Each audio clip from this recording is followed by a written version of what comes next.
বর্ষাকালটা ঝোল ঝাল একদম খেতে ইচ্ছে করে না। কি ঠিক বললাম না? আমার তো মনে হয় একটু শুকনো শাকটাই ভালো লাগে। তার মধ্যে যদি ভর্তা থাকে তাহলে তো কোনো কথাই নেই। তোমাদের কোনটা পছন্দ একটু কমেন্টে জানিও। আজকে একটা ভর্তা রেসিপি নিয়ে তোমাদের সামনে হাজির হয়েছি। আজকে করব ঝিঙে ভর্তা। সব সময় ঝিঙে পোস্তই খাওয়া হয়, পোস্তর তো দাম একদম অগ্নিমূল্য। তাই পোস্ত না করে ভাবলাম আজকে একটু অন্য রকম স্বাদে ঝিঙে ভর্তা করি। তো নিয়ে নিয়েছি বেশ কিছু ঝিঙে। এখানে 3টে মতো ঝিঙে আমি নিয়েছি বড় বড়। ঝিঙের আঁশগুলোকে একদম শুধু যেগুলো শির সেগুলো শুধু বাদ দিয়ে খোলাগুলোকে রেখে ছোট ছোট করে টুকরো করে কেটে নিতে হবে। এই ভর্তাটা দিয়েই এক থালা ভাত কিন্তু এক নিমিষে খাওয়া হয়ে যেতে পারে। একবার শুধু তোমরা এইভাবে বানিয়ে দেখো, একটু ঝাল ঝাল না হলে কিন্তু ভর্তার টেস্ট হয় না। আর রসুনের পরিমাণটা একটু কিন্তু বেশি দিতে হবে। এখানে আমি দেখো 3টে গাঁট মতো রসুন নিয়ে নিয়েছি। রসুনগুলোকে জলে ভিজিয়ে রাখলে পরে খুব তাড়াতাড়ি ছাড়ানো হয়, কিন্তু আমার হাতে টাইম ছিল না, তাই আমি হাতে করেই কিন্তু শুকনো অবস্থায় ছাড়িয়ে নিচ্ছি। সত্যি কথা বলতে কি, কোনো সিজন লাগে না ভর্তা খেতে। শীত গ্রীষ্ম বর্ষা সবসময় কিন্তু ভর্তা খেতে দারুণ লাগে। আমার তো ভীষণ ফেভারিট। তো চলো রেসিপিটা তোমাদের সাথে শেয়ার করছি, আশা করছি ভালো লাগবে। ভালো লাগলে পরে অবশ্যই করে কিন্তু একটা লাইক করে দেবে, কমেন্ট করে আমাকে জানাবে এই ভর্তাটা তোমাদের কেমন লেগেছে। আর একবার হলেও বানিয়ে খেয়ে দেখো, দুর্দান্ত লাগবে, কথা দিলাম। বাপের বাড়ি থেকে আসার পর থেকেই আমার শাশুড়ি মা বলে যাচ্ছে একটু ভর্তা বানাস তো ঝাল ঝাল করে, মুখটা একদম ভালো নেই। আমরা সবাই কিন্তু জ্বর থেকে উঠেছি, তাই মুখটা সত্যিই খারাপ হয়ে গেছে। আর এরকম একটু ভর্তা হলে পরে সত্যি ভাতগুলো কিন্তু খেতে পারি তৃপ্তি করে। নিয়ে নিয়েছি খানিক কটা চিংড়ি মাছ, রসুনগুলো খুব ভালো করে ছাড়িয়ে নিয়েছি। আর নিয়ে নিয়েছি কাঁচা লঙ্কা।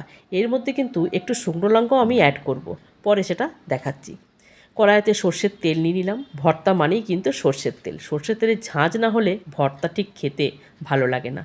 তারপরে দিয়ে দিলাম কেটে রাখা রসুন, কাঁচা লঙ্কা আর 2টো শুকনো লঙ্কা। একটু ভালো করে নাড়াচাড়া করে নিলাম। তারপরে মাঝখানে একটুখানি জায়গা করে নিয়ে দিয়ে দিলাম বেশ কিছুটা কালো জিরে। কালো জিরে কিন্তু শরীরের পক্ষে ভীষণ উপকারী। কালো জিরের ভর্তাটাও খেয়ে দেখো, ভীষণ ভালো লাগে খেতে। কালো জিরে কিন্তু শরীরের জলটাকে টেনে নেয়। যাদের সর্দি কাশি হয়েছে কালো জিরের ভর্তা খেলে কিন্তু অনেক তোমরা এটা উপকার পাবে। দিয়ে দিয়েছি সামান্য একটু নুন।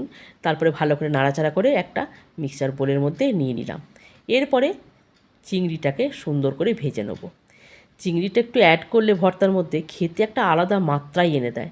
তো ওই কড়াইটার মধ্যে একটু সামান্য দিয়ে দিলাম সর্ষের তেল। এবারে দিয়ে দিচ্ছি বেশ কটা চিংড়ি মাছ।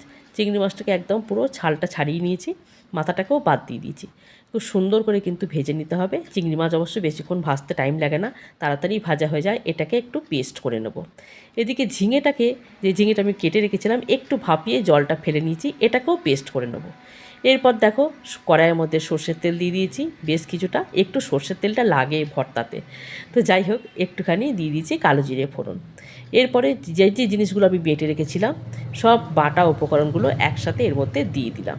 দিয়ে এইবারে মানে সমস্ত কিছু ভাজা ভাজি বাটা বাটি সমস্ত কিছু কাজ কমপ্লিট করে নিয়ে এইবারে যেটা করতে হবে সেটা হচ্ছে কি, খুন্তিটাকে চালিয়েই যেতে হবে, চালিয়েই যেতে হবে।